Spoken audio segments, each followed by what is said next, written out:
Well, thanks for being here. And we today are laying out a set of criteria that we hope the governor will take into account so that we make this be the priority for the bills that come forward. You know, our theme is let's create jobs immediately. We share the governor's thought that there is an economic emergency. We know people are losing their homes. We know people's economic security is imperiled. We know people are losing hope. And I run into people in my home district regularly that are on the verge of bankruptcy. And there's a woman that I've known for years that's close to being homeless. So he's right, there's an economic emergency. And, you know, what we're asking is let's try to put a focus and let's make a priority for this special session. Not you know, obviously we're going to be passing bills, I hope, during the whole 2-year cycle. You know, last year that's what we did. I mean, every morning I woke up, my first thought was, what can we do to create jobs? What can we do to get the economy revved up? As you know, we passed over 50 different economic development initiatives last session. Hopefully we'll do something similar this session. But it's not the volume. It's not the volume of bills we pass. It's really the poignancy of the bills that we pass. How immediate can they actually help businesses to be willing to take that chance, which it is a chance when you put new people on the payroll. So let's ensure that we do that. Let's look for things that have demonstrated effectiveness, either here in Wisconsin or Minnesota, Missouri, any states that have programs that have worked particularly well. We should be looking at those. I served on the Competitiveness Council, and I know we looked at the whole bonding initiative that had some success in Ohio and in Kansas. And, you know, we're open-minded. We want to work with the governor. We want to look far and wide and try and bring forward bills that really make a difference. The third criteria is let's do performance-based tax cuts. We're for tax cuts. Make no mistake about it. We passed the supplier side tax cut last time. We passed a refundable jobs tax cut last time. We passed a range of different bills. But let's tie it to creating jobs, to helping rev up our economy, to help large prime contractors use Wisconsin Tier 2 and Tier 3 subcontractors. And so that's the criteria we think should at least be brought into bear, and that should that the bills that come forward, let's make this a priority, because after all, the goal is a special session to get things moving. And we'll be certainly offering bills. I sent a letter to the governor yesterday indicating we'll have a series of bills that we think will have immediate impact. They're designed to meet these criteria. And we hope he'll bring those into the mix. We certainly are open to many of his ideas. And, you know, we share his goal. If there's one thing I hope Governor Walker is successful at, it's creating 250,000 jobs during the next 4 years. But let's make sure that, you know, 60,000 are created this year. Let's get the ball rolling, and let's be focused, and let's have that sense of urgency. Of the proposals that the governor-elect's rolled out so far, are there any that you see being a tough sell with your members? Well, there certainly are many that will be a tough sell. You know, his rules changes that he proposed, they're hard to even understand what the idea is behind them. I mean, it's an arcane process for bringing forward administrative rules and for the legislature considering them, but I've never heard any businesses express any concern with the rulemaking process.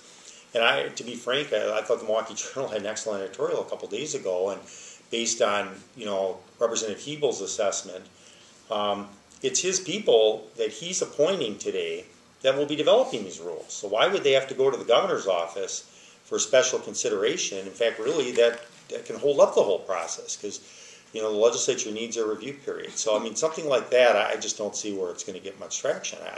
I'd be surprised if the Republicans supported that.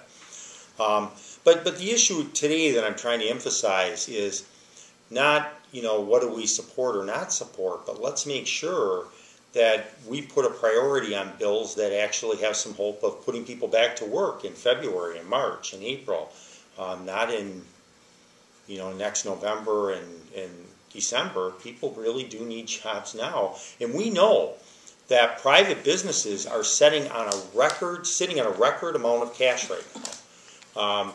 And they're not moving forward with creating jobs. And so we need to help prod them. We need to make it easier for them to create jobs. We know that if we give them the right incentives, I believe that they will create jobs. Are any of these suggestions listed that Democrats might support, have they been proven to work? Any indication? I think so. I'm glad you asked that question. I mean, we know that things like the enterprise zones have worked effectively. They worked effectively in my home area in Kenosha County. Uline is creating hundreds of jobs as a result of the enterprise zone. We had a press conference with Brian Bedford, the CEO of Republic Airlines. They had a tough choice between whether to go to Indianapolis, go to Denver, or come to Milwaukee. And they came to Milwaukee because of the enterprise zone and the refundable jobs tax credit. He said that in a press conference. We know that for Mercury Marine, we know for Oshkosh Truck, who has expanded rapidly in Wisconsin, that these incentives have made a difference for them. We know, in fact, I was asking the Department of Commerce just yesterday about a project that I'm hopeful, or I would like to see move forward in Kenosha County. Another project, I was asking where it was at, and we learned they had sent a letter to the transition team. There's 150 active projects where companies are considering either expanding their plants, adding new employees, maybe moving to Wisconsin, which is the case in Kenosha County, and they need immediate attention. I mean, one concern I have with the late appointment process for commerce specifically, not across the board, but in commerce specifically is noon on Monday the old team leaves, and there needs to be a transition. Somebody has to be able to follow up on these, and if Tuesday someone calls the office and they say, look, we're ready to make our decision, what kind of package do you have for us? They have to be ready to advance that package.